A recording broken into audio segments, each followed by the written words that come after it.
In order that I should feel the pangs of hell most fiercely, Providence in its wisdom has decreed that I should taste heaven before I die.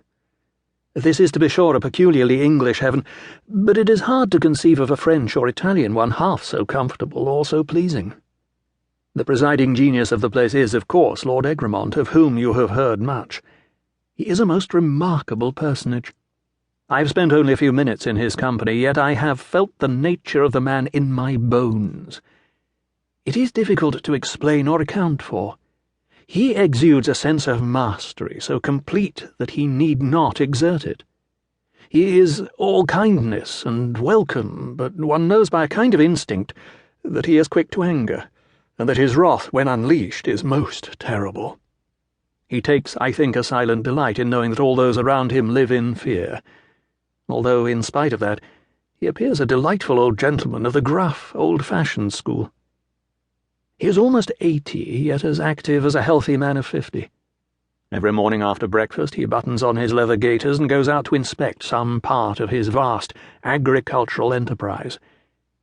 It is curious to stand in one of the drawing-rooms here and look out upon the park and see this English Maecenas making his way across the great lawn, his favourite brown spaniels following close behind. Behind the hounds comes a boy leading his horse, and other functionaries and factotums, all waiting on his merest nod or grunt. One's only obligation while a guest here, as near as I can make out, is to be agreeable and not to get in Lord Egremont's way. Those guests who delight in the hunt join his lordship when he rides. Those more peaceably inclined are given the freedom of the house and the grounds. There is much to do. One can play billiards in the marble room, find a comfortable chair in the library, or go to the North Gallery, which contains what many say is the finest collection of pictures in all England. One can also retire, as I have done, to one's own room. I have never before spent the night in a room so grand. There are high ceilings with curious carvings, crimson walls hung with paintings that would find pride of place in the drawing-rooms of most noble houses, and various pieces of antique furniture. My bed, for example, could comfortably sleep 6, although you know, dear David, that only a certain one, in addition to myself, would make my paradise complete.